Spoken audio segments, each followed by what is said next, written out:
Good evening बच्चों। आज तुलसीदास की जो दूसरी रचना है क्लास 10 हिंदी, तुलसीदास जी की दूसरी रचना वन पथ पर जो अयोध्या कांड से ली गई है, आज मैं उस रचना को लेकर के आया हूँ। आप सभी को बहुत शुभकामनाएं हैं, अच्छे से तैयारी करिए। और हिंदी में 90+ मार्क लाने हैं तो आप जीएस एकेडमी से जुड़ें और हिंदी के एक एक शब्द का अर्थ समझने और एक एक व्याख्याएं करते हुए उनके प्रश्नों को भी समझने की कोशिश करिए, अवश्य ही आपकी मार्किंग अच्छी होगी। तो आज का क्लास वन पथ पर तुलसीदास की रचना है जो अयोध्या कांड से ली गई है। और सौभाग्य है हमारा कि हम जो है हिंदी में इसे कक्षा 10 में पढ़ रहे हैं। तो पहली पंक्ति देखेंगे, एक एक पंक्ति।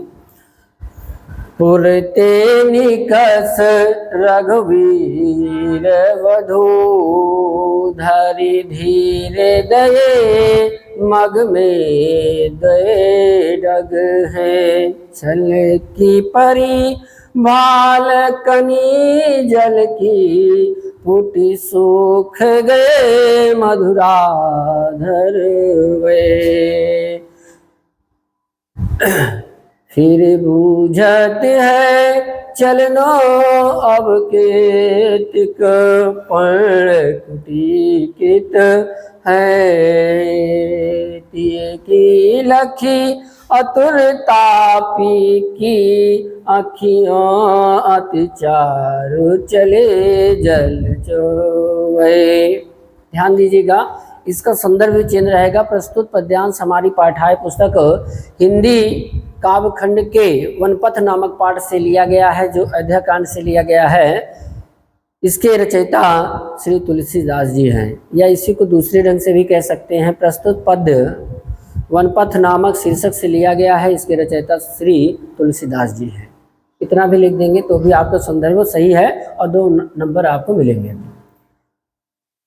पुरते निकसी रघुवीर वधू, धरि धीरे दये मग में डग है।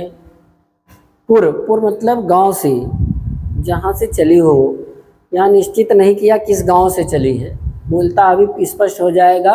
ये घटना क्या है, आपकी सिंगवेरपुर, लाल गोपालगंज के पास सिंगवेरपुर की घटना है।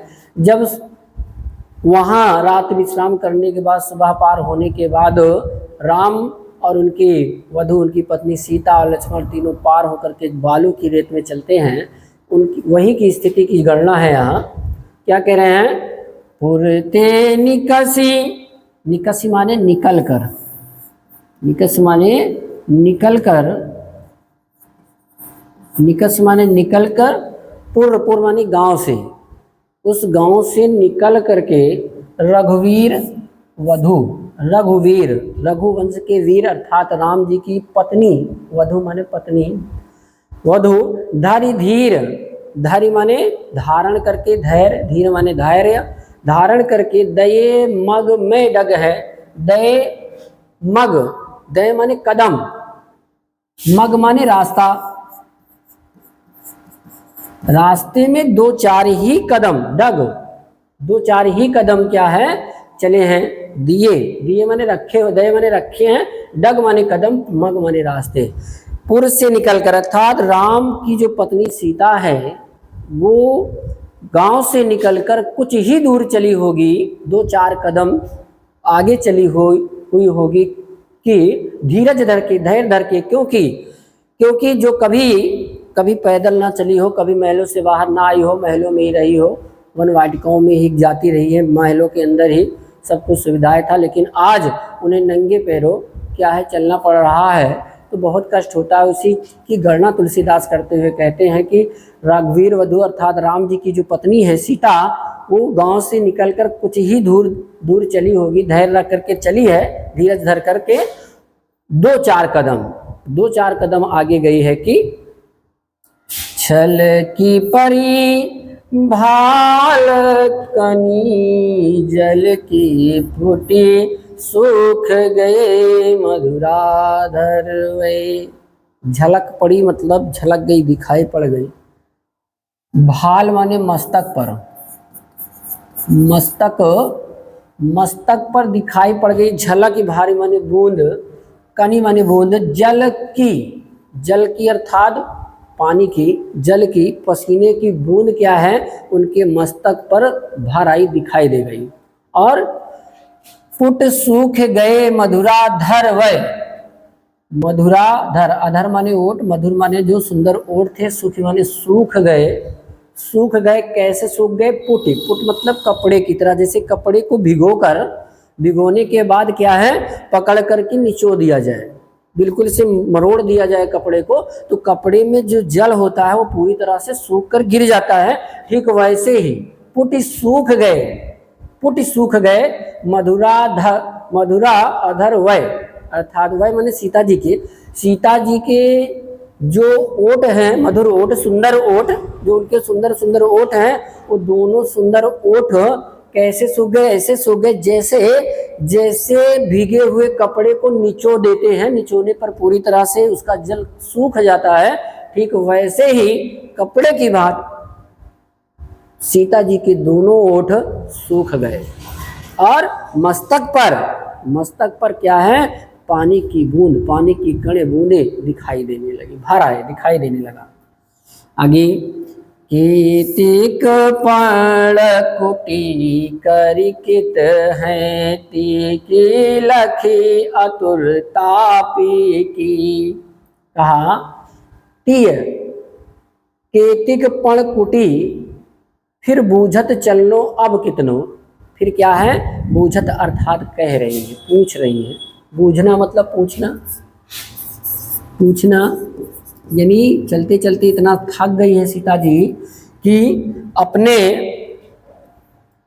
अपने पति राम से पूछ रही हैं कि अब हमें कितनी दूर अभी चलना है, कितनी दूरी तय करना है अभी। इस बात की चर्चा करते हुए यानी पूछते हुए कहते हैं कि अभी हमें कितनी दूर जाना है। फिर बूझत चलनो अब कितनो, अब मतलब अभी, चलनो मतलब चलना है। हे स्वामी अभी हमें कितना दूर चलना है, कहाँ तक चलना है? कि केतिक माने कितना, केतिक का अर्थ होता है कितना, कितना अभी हमें चलना है, कितनी दूरी तक जाना है। पर्णकुटी, पर्ण माने पत्तों की, कुटिया बनाना है।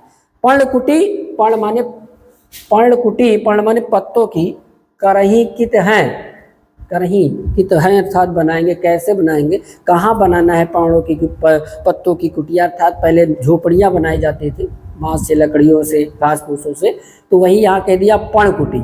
हे नाथ, हे स्वामी अभी हमें कितनी दूर चलना है, पूछ रही है सीता जी, थकी हुई हैं, चल नहीं पा रही हैं और फिर भी पूछ रही हैं अपने पति स्वामी से, हे नाथ अभी हमें कितनी दूर चलना है और चल करके पत्तों की कुटिया बनाना है, पत्तों की कुटिया बनाना है। आगे कह रहे हैं तीय की लखी अतुर तापी की, अखियों अति चारु चले जल चुए। तीय, तीय मानी स्त्री, तीय और पिय के दो शब्द यहाँ है। तीय, ती मानी स्त्री होता है और स्त्री शब्द किसके लिए आया है? सीता जी के लिए। स्त्री शब्द का प्रयोग किसके लिए किया गया है? सीता के लिए। तीय की लखी अर्थात राम जी अपने स्त्री, अपनी पत्नी सीता को देखा और देखा तो क्या पाया? आतुरता पी की आँखियों में, अपने प्रीतम की आँखियों में, यानी पी अर्थात राम, पी, पी माने राम, राम ने सीता जी के आँखों में देखा, क्या देखा? आतुरता माने व्याकुलता देखा। सीता जी बहुत व्याकुल है, उनकी व्याकुलता को देख करके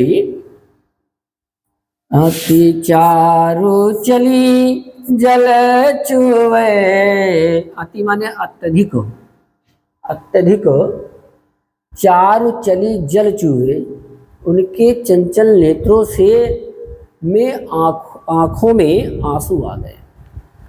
राम जी के आँखों में, अपने प्रीतमा अपनी स्त्री सीता को के आँखों में देख करके राम को के हृदय में, राम के मन में, राम के आँखों में क्या आ गया? अत्यधिक आंसू झल भराया, आंसू आ गए राम जी की इस प्रेम को देखकर। सीता जी को क्यों? क्योंकि उनको भी पता है कि कभी महलों में रही हैं, आज पैदल चलना पड़ रहा है मेरे कारण, इसलिए राम जी अपने प्रीतम अपनी स्त्री सीता को देखकर उनके आंखों में आंसू आ गए। और ये पहली पंक्ति है, इसमें अनुप्रास अलंकार है, अनुप्रास अलंकार है, भाषा यहाँ चेंज है, तुलसीदास जी ने यहाँ ब्रज भाषा का प्रयोग किया है, गुण प्रसाद और मधुर है, रस श्रृंगार रस है। छंद सवैया छंद, छंद अलंकार और रस, ये तीन बातें अवश्य आप सभी याद रखेंगे। रस यहाँ श्रृंगार रस है और छंद सवैया छंद, सभी पदों में लगभग सवैया छंद है, सवैया छंद है। और अनुप्रास अलंकार पहली पंक्तियों में। देखेंगे दूसरे पंक्ति की ओर।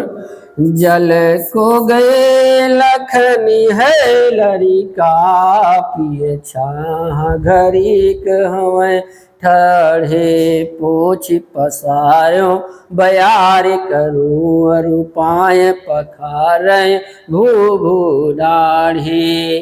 तुलसी रघुवीर प्रिया श्रम जान के, बैठी विलम्ब कंटक काढ़े, जानकी नाहा कुन्नी है लखयो, पुल को तनु बार विलोचन बाढ़े।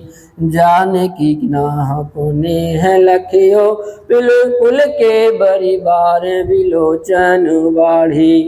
इस पंक्ति में देखिएगा, यानी ठाकुर सीता जी हैं, लेकिन क्या है, राम से कहती हैं कि हे नाथ, हे स्वामी, क्यों ना हम थोड़ी घड़ी, घड़ी का मतलब क्षण, घड़ी का मतलब होता है क्षण, क्षण भर या कुछ समय तक, कुछ समय तक क्या कर लें, छां में, कहाँ खड़े होकर, छां ठाड़े खड़े होकर क्या कर लें, परिखाओ। परिखाओ का मतलब होता है इंतजार करना।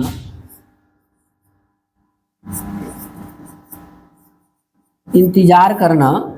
लरिका, किसके इंतजार करेंगे, लरिका, लरिका अर्थात छोटा है, छोटा लड़का। कौन है, लखन, लखन अर्थात लक्ष्मण। सीता जी अपने स्वामी राम से कहती है, हे नाथ, लखन लड़का कहाँ गए हैं, जल लाने को गए हैं, जल अर्थात पानी। हे नाथ, हे स्वामी, लखन लड़का अर्थात लक्ष्मण जी पानी लेने को गए हैं, और अभी वो लड़के हैं, अभी वो छोटे हैं, लड़के अर्थात देवर, हमारे जो देवर हैं, लड़का अर्थात छोटा। यानी माँ सीता जो है, भाभी जो होती है माँ के समान होती है, इसलिए यहाँ लड़का का प्रयोग किया। और सीता जी लक्ष्मण की कौन है, भाभी हैं, इसलिए सीता जी कह रहे लखन है लड़का, लड़का मतलब पुत्र, बेटा, और कौन है, अभी छोटा है, लड़का मतलब छोटा। यानी कि राम जी से सीता माँ कह रही हैं कि हे स्वामी, लखन लड़का अर्थात लक्ष्मण लड़का जो है, जो छोटा है अभी, वो पानी लाने को गया है, इसलिए क्यों ना हम लोग, हम दोनों क्या करें, पिय, हे पिय, जहाँ संबोधक का चिन्ह आ जाए, ऐसा चिन्ह दिखाई दे जाए, ये संबोधक का चिन्ह होता है। हे भो अरे आदि, ये शब्द जुड़ते हैं।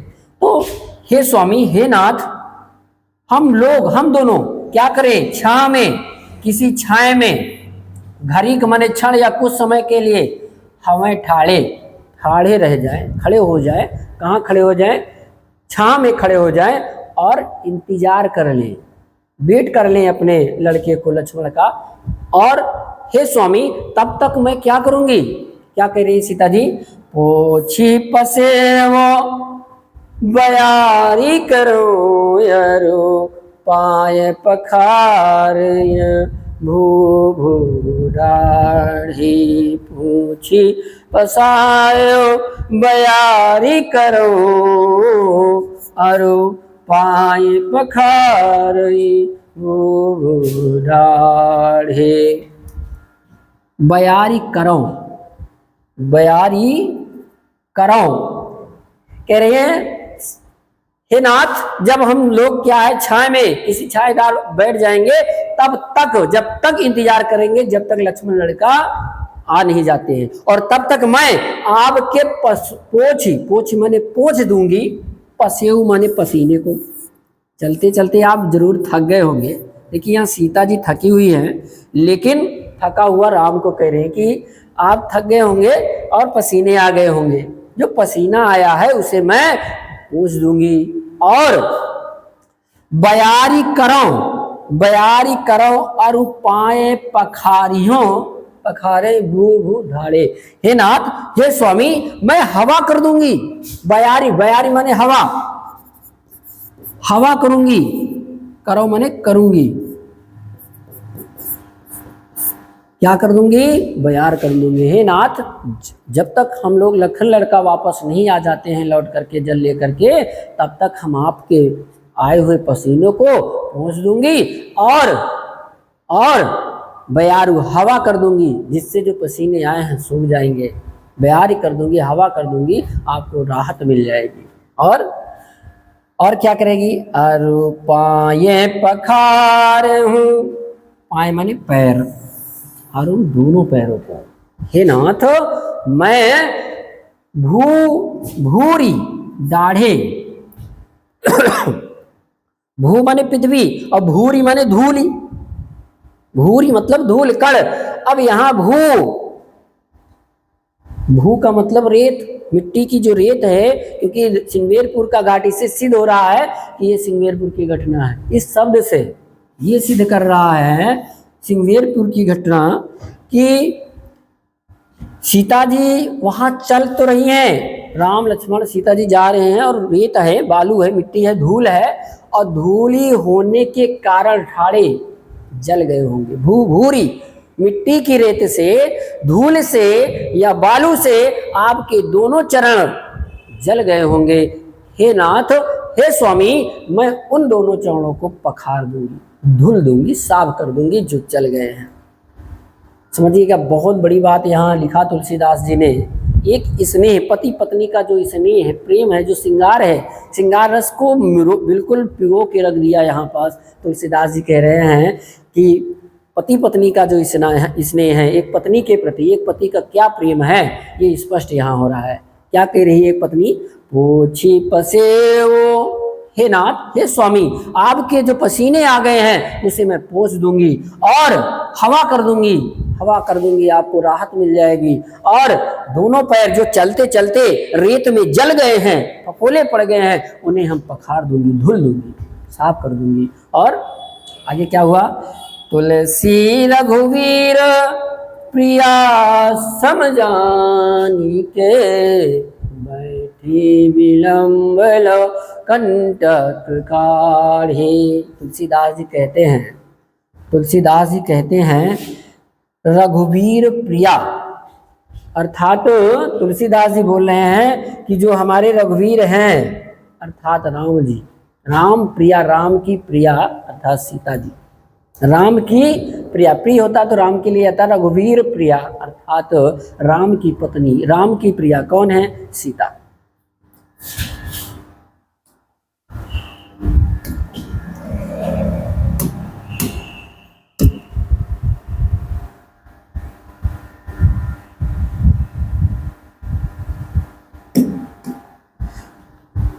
श्रम जान की बैठी बिलम लो कंटक खाड़े।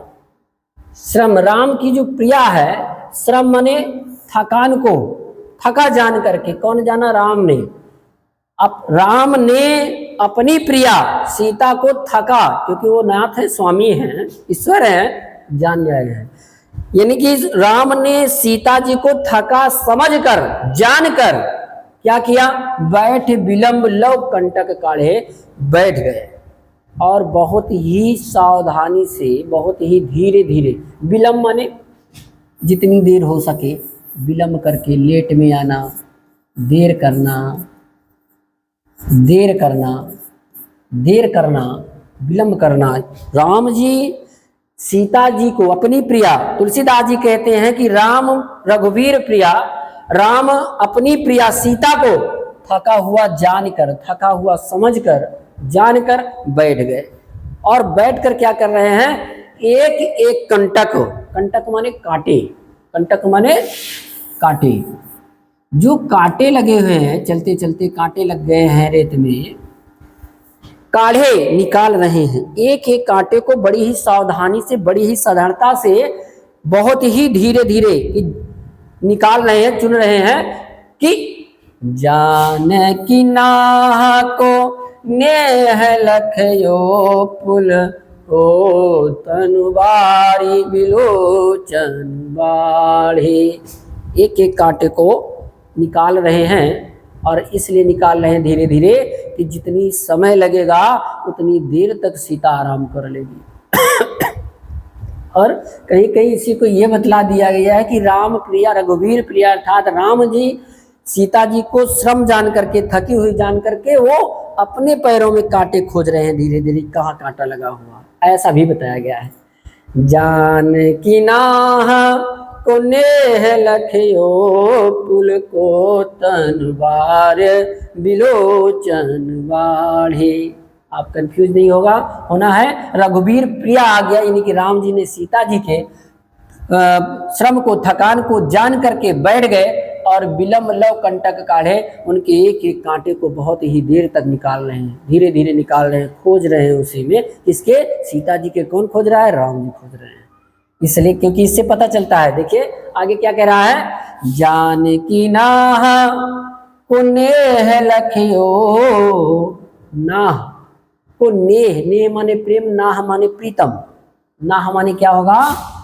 प्रीतम, अर्थात प्रीतम कौन है यहाँ पास? प्रियतम अर्थात राम है। कौन है? जानकी माने सीता जी। सीता जानकी नाह को नेह लखियो, नेह माने प्रेम, नेह का मतलब क्या होगा? प्रेम होगा। लखियो माने देखकर, पुलको माने प्रसन्न हो गई, तनु माने शरीर में, बारी बिलोचन बाढ़े, बार बार उनके आंखों में, बारी मतलब आंसू आ गए, आंसू निकल आए। सीता जी अपने प्रीतम, अपने पति के इस प्रेम को देखकर, क्योंकि हर पति, यानी आज के समय में यदि कोई पति अपनी पत्नी का ऐसा करता देख लिया जाए तो कहा जाएगा कि उसके बस में हो गया है। लेकिन यहाँ देखिए राम जी, ये स्नेह है एक पति और पत्नी का, प्रेम है कि पत्नी यदि थक गई है तो पति अगर उसकी कुछ सेवा कर दे तो उसमें कोई बुराई नहीं है। वही चीज यहाँ है, जानकी नाह को नेह लखियो। राम ने जब एक एक कांटे को थका हुआ जान करके एक एक कांटे चुन रहे हैं, तो सीता जी भी अपने प्रीतम राम के प्रेम को देख करके उनका जो शरीर है प्रसन्न हो गया, खुश हो गया, और उनके आंखों में आंसू आ गए, नेत्रों में आंसू आ गए, ऐसे प्रेम को देख करके, है ना। श्रृंगार रस है यहाँ, अनुप्रासी अलंकार है, भाषा ब्रज रहेगी, गौर प्रसाद रहेगा, छंद सवैया छंद रहेगा, और संदर्भ सबका पूर्वत रहेगा। प्रस्तुत पद्यांश हमारी पाठाय पुस्तक हिंदी काव्य खंड के अध्याकांड के वनपथ नामक पाठ से लिया गया है। इसके रचयिता श्री तुलसीदास जी हैं। अगले दोहे की ओर चलेंगे। रानी में जानिया जानी महाफबी, आहनु में कठोर हियो है। राजहु काज अकाज न जनी हो, कई हवती को जे कान कियो है। ऐसी मनोहर मूर्ति ये बिछुरे कैसे प्रीतम लोग जिए हैं। ये सखी आँखिन में रखिए जोग, इन्हें किम के वनवास दियो है। इस पंक्ति में देखिए सिंगबेरपुर की जो स्त्रियां हैं, यानी कि रास्ते में चले जा रहे हैं राम लक्ष्मण सीता जी, इनको देख करके वो स्त्रियां आपस में बात करती हुई कहती हैं। क्या कह रही हैं? रानी मैं अजानी अज्ञानी महाफबि पाहनो में कठोर हियो है। हियो माने हृदय, ब्रज भाषा है, और ब्रज भाषा में ऐसे आ ही जाएगा, हियो लियो जराजो काजो, ऐसे सब, यानी कि उस शब्द का प्रयोग किया है, ब्रज भाषा में अधिकतम पाए जाते हैं। इसलिए गांव की स्त्रियां क्या कह रही हैं रानी कैकेयी को? रानी किसके लिए आया यहाँ? कैकेयी के लिए है। कैकेयी कैसी रानी है?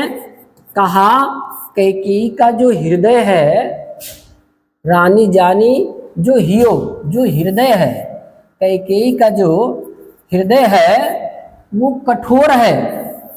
कठोर है किसके समान? पानाहु, पत्थर के समान। और किसके समान? फाबी माने ब्रज के समान। महा माने अत्यधिक। अजानी माने अज्ञानी। अजानी का मतलब क्या होगा? अज्ञानी। उसके अंदर ज्ञान नहीं थी, वो अज्ञानी थी। और जानी, जहाँ तक मैं समझती हूँ। सखियाँ यानी कि नगर की स्त्रियाँ आपस में बात करते हुए कहती हैं कि हे सखी,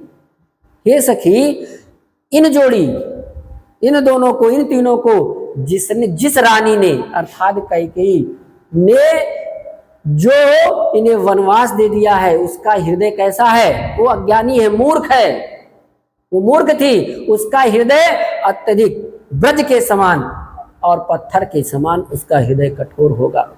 हे रानी, आपस में बात कर रही, इसलिए होगा शब्द का प्रयोग हो रहा है कि हे सखी, जो रानी कैकेयी थी जिसने इन्हें वन भेज दिया, जंगल भेज दिया ऐसे सुंदर बालकों को, वो रानी अज्ञानी थी। वो जान ना पाई, समझ ना सकी इनके प्रेम को, स्नेह को, इनके लगाव का।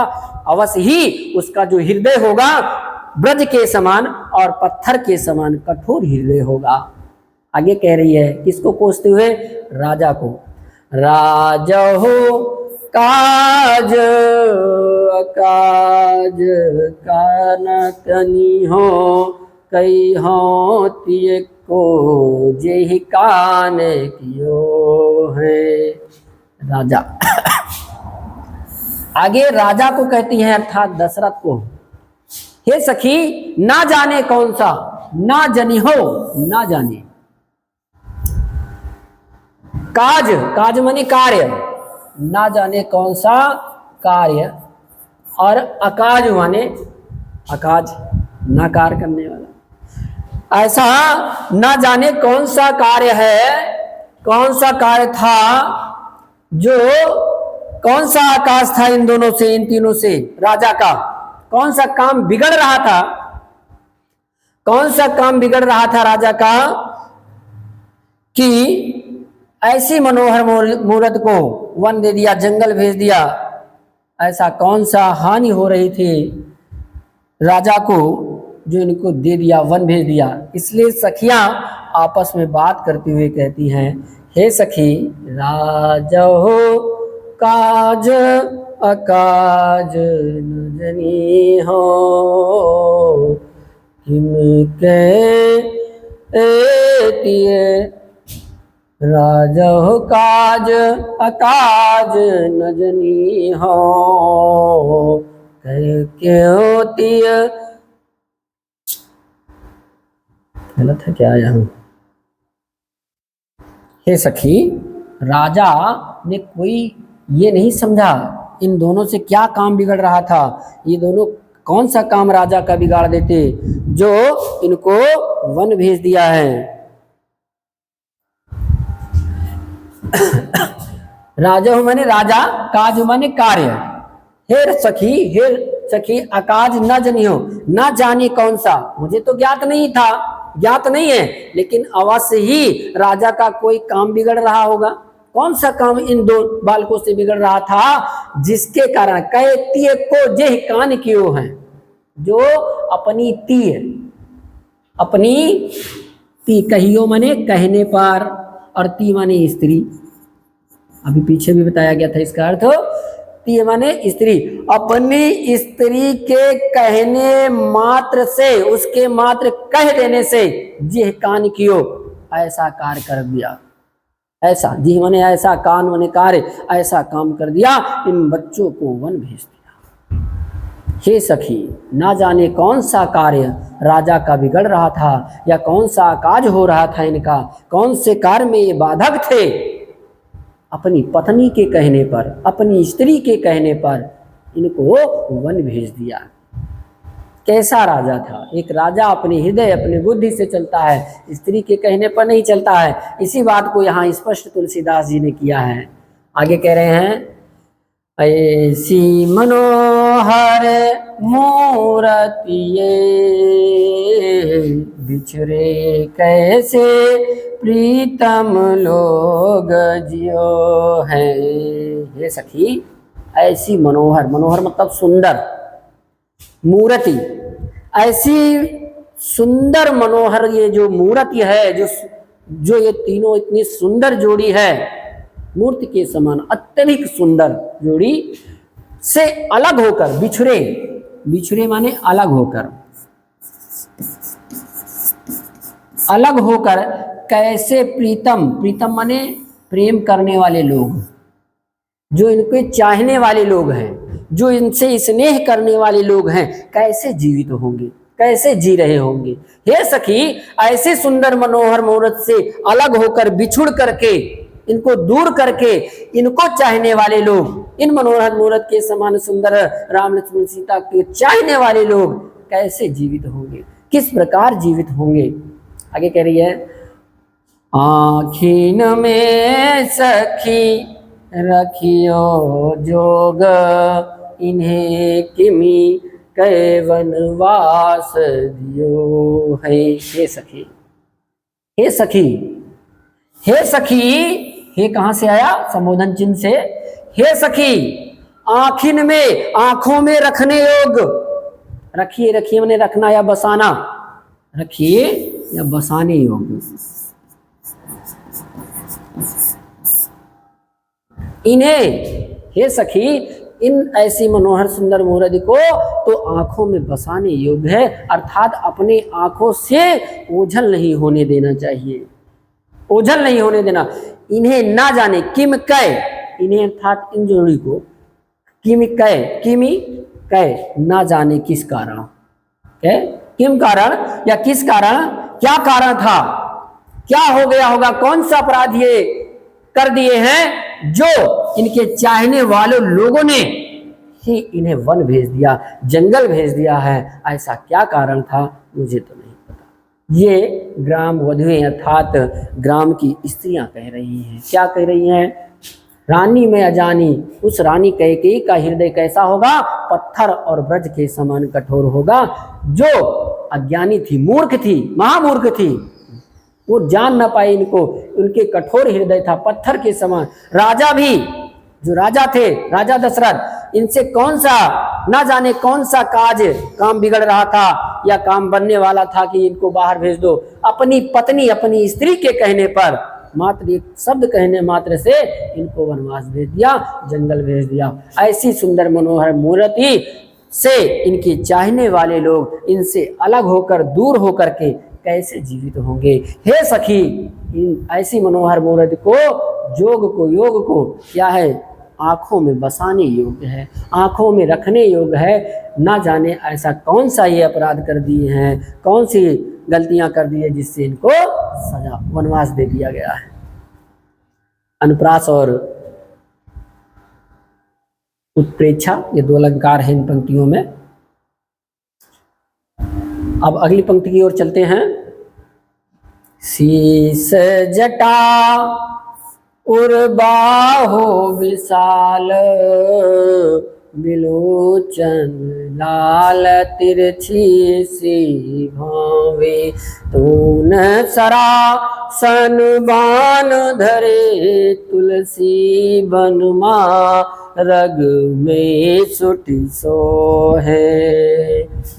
सादरी बारही बार सुभाए, चितय तुम त्यों हमरो मन वो है। पूछत ग्राम वधू सिय सो, कहाँ सावर से रावर से है।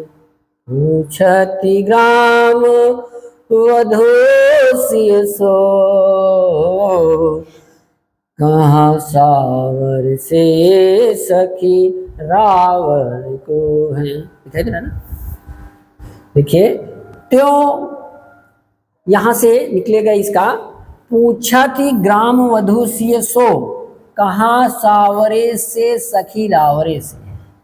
ग्राम वधुए सीता जी से प्रश्न करती हुई कहती हैं कि हे सीते, जो जिसके सिर पर क्या है, क्या पूछ रही है सीता जी से ग्राम वधुए प्रश्न करते हुए सीता से कहती हैं, क्या कह रही हैं, व्याख्या में अवश्य देखेंगे।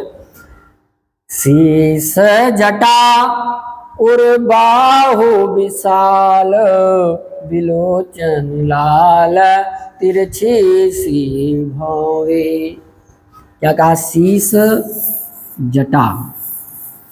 हे सखी, हे सीते, हे सखी, ये बताओ कि जिसके सिर पर जटा बंधी हुई है, राम की विशेषता बतला रही है। और प्रश्न भी बन सकता है कि ग्राम वधुए राम की क्या क्या विशेषता बतला रही हैं। तो इस बात को भी याद रखेंगे कि ग्राम जो वधुए हैं, राम की जो स्त्रियां हैं, वो सीता से प्रश्न करते हुए राम की क्या क्या विशेषता बतलाई है ना। तो सुनिए, पहली विशेषता क्या बताया, शीस जटा उर बाहु विशाल। उर माने हृदय, बाहु माने भुजा। हे सखी, हे सीते, जिसके सिर पर क्या बंधा हुआ है, जटा बंधी हुई है, और हृदय और ये भुजाएं विशाल हैं, बड़ी हैं। ये जो भुजाएं हैं वो बहुत ही विशाल हैं, बड़ी बड़ी भुजाएं हैं। और बिलोचन लाल, बिलोचन माने आंखें, दोनों नेत्र क्या है, लाल है। हे सखी, हे सीते, अब ये बताओ कि जिनके सिर पर, क्या कह सकते हैं, जिसके सिर पर, शीश माने सिर पर जटा बना हुआ है, और हृदय विशाल है, भुजा विशाल है, आंखें लाल लाल है, और तिरछी सी भावें, भाव रूपी तिरछी क्या है, आंखें हैं। आंखों के ऊपर ये जो भावें हैं वो कैसी है, तिरछी सी है, टेढ़ी है। हे सखी, कैसी भावें हैं, तिरछी, अर्थात ऐसे तिरछी भावें। और सी भावें हैं, अर्थात जो भावें हैं राम जी की वो तिरछी है। सीधी बात कह रहा है। क्या क्या विशेषता है, सिर पर जटा है, हृदय और भुजा विशाल है, आंखें लाल लाल है, और ये भावें क्या है, तिरछी है। वो तुम्हारे क्या लगते हैं, क्या प्रश्न किया, वो तुम्हारे क्या लगते हैं। और क्या विशेषता बतलाई, सुनिए। तू न सरासन बानु धरे, तुलसी बन मार्ग में सोठी सोहे। हे सीते, हे सखी, जो, और क्या है, तून, तून माने तुरई, सरासन माने धनुष, बाण माने बाण, जिसके कंधे पर क्या है, बाण है, धनुष है, और तुरई में जिसमें बाण रखे जाते हैं पीछे पीठ पर, तून माने तुरई, तुरई में बाण रखे हुए हैं, धरे, धरे माने रखे हुए हैं। तुलसीदास जी कहते हैं, वह ग्राम वधुए सीता से प्रश्न करती हुई कहती है कि जिसके कंधे पर धनुष लटक रहा है, और जिसके पीठ पर तून में बाण रखे गए हैं, सरासन माने बाण, बाण सरासन माने धनुष, धनुष। और तुलसीदास के वन मार्ग में सुट सोहे। हे सखी, वन, वन माने वन, जंगल में, जंगल के मार्ग माने रास्ते, जंगल के रास्ते में सुट सोए, अत्यधिक शोभायमान है। सोहे माने शोभायमान, सुट माने अत्यधिक, बहुत। हे सखी, जो जिसकी पीठ पर क्या है, तुरई में बाण रखा है, कंधे में धनुष लटक रहा है, और जंगल में, वन के रास्ते रास्ते बहुत ही शोभायमान है, वो तुम्हारे क्या लगते हैं। आगे क्या प्रश्न किया, सादर बारही बार सुभाए, चितै तुम त्यों हमरो मन मोहे। हे सखी, हे सखी, सादर प्रेम पूर्वक, प्रेम भाव से प्रेम भाव से जो बार बार आपकी ओर देखते हैं, हे सखी जो बार बार आपकी ओर प्रेम भाव से देखते हैं वो तुम्हारे क्या लगते हैं?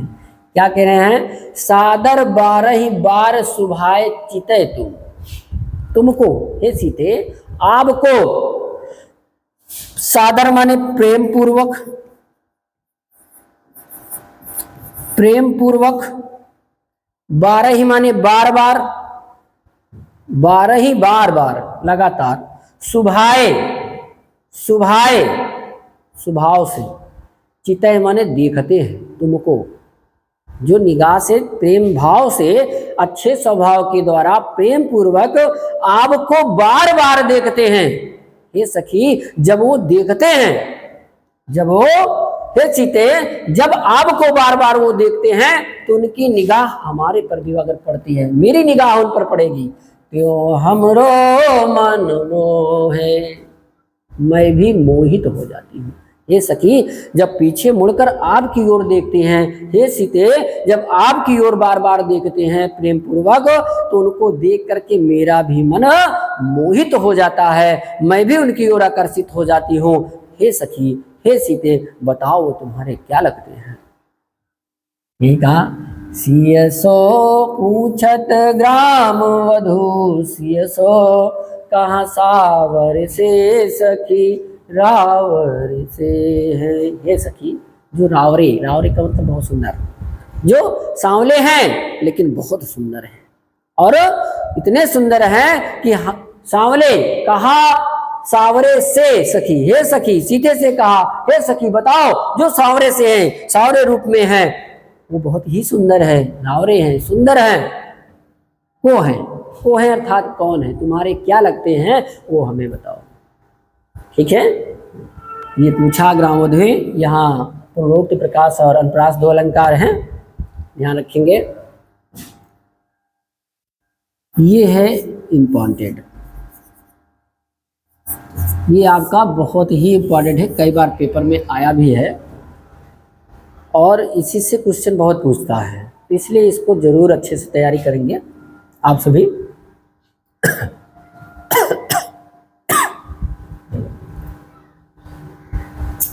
सोनी सुंदर बैन सुधारस, साने सयानी है जान की भली है, तिरछे कर नैनु दैन सैन तिन्हे, कछु समझाए मुस्काए चली है, तुलसी ते अवसर सोहे सब, अवलोकति लोचन लाहुली है, अनुराग तड़ाग में भानु दे मनो, विगसी मंजुल कुंज कली है।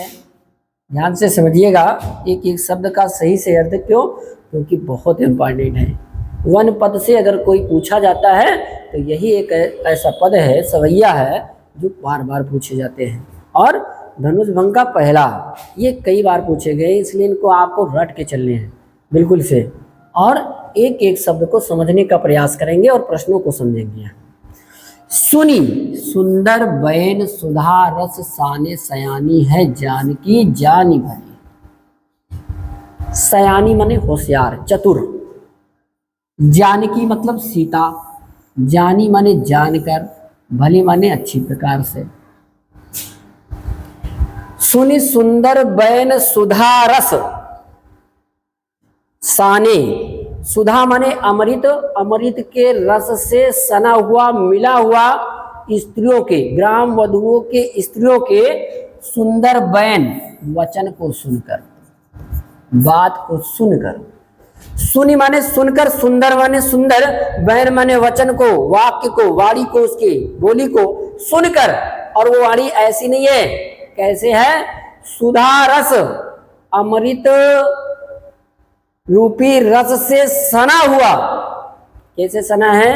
अमृत से, ऐसा प्रतीत हो रहा है, लग रहा है कि ऐसा लगा कि सुधा रस, अमृत रूपी रस से सान करके वो बोल रही है।